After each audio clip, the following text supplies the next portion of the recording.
দলীয় মনোনয়ন পেয়ে ভোলা ১ আসনের বিএনপির প্রার্থী গোলাম নবী আলমগীর নিজ নির্বাচনী এলাকায় বর্ণাঢ্য সংবর্ধনা পেয়েছেন।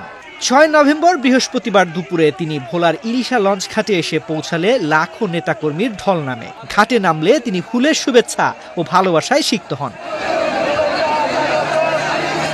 এরপর কয়েক হাজার মোটরসাইকেলের শোভাযাত্রা নিয়ে শহরের কালীনাথ রায়ের বাজার এলাকায় দলীয় কার্যালয়ে এসে পৌঁছান গোলাম নবী আলমগীর। পদ্মা সেতু, মেট্রো রেল এবং এলিভেটেড এক্সপ্রেসওয়ে নির্মাণের গর্বিত অংশীদার বসুন্ধরা সিমেন্ট। দীর্ঘ ১২ কিলোমিটার রাস্তার পথে পথে দলীয় নেতাকর্মী ও সাধারণ মানুষ নেতাকে এক নজর দেখার জন্য ভিড় জমায়।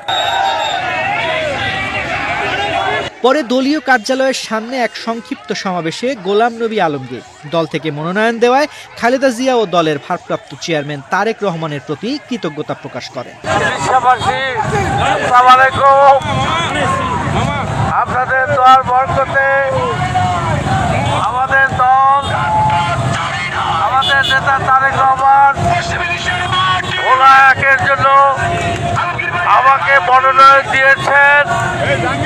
আল্লাহর দরবারে শুকরিয়া আদায় করছি এবং আপনারা ইলিশাবাসী আপনার জন্য আমার জন্য দোয়া করেছেন, আমার জন্য কাজ করেছেন। এই জন্য আমি আজকে এই শুভক্ষণে আমার পক্ষ থেকে ইলিশাবাসীদেরকে জানাই শুভেচ্ছা এবং ইনশাল্লাহ আল্লাহর রহমতে আপনারা আমার সঙ্গে থাকবেন, আমিও আপনাদের সঙ্গে থাকবো। এই দেশকে এগিয়ে নিয়ে যাবো ইনশাল্লাহ, আপনাকে সকলকে নিয়ে আমরা একসঙ্গে।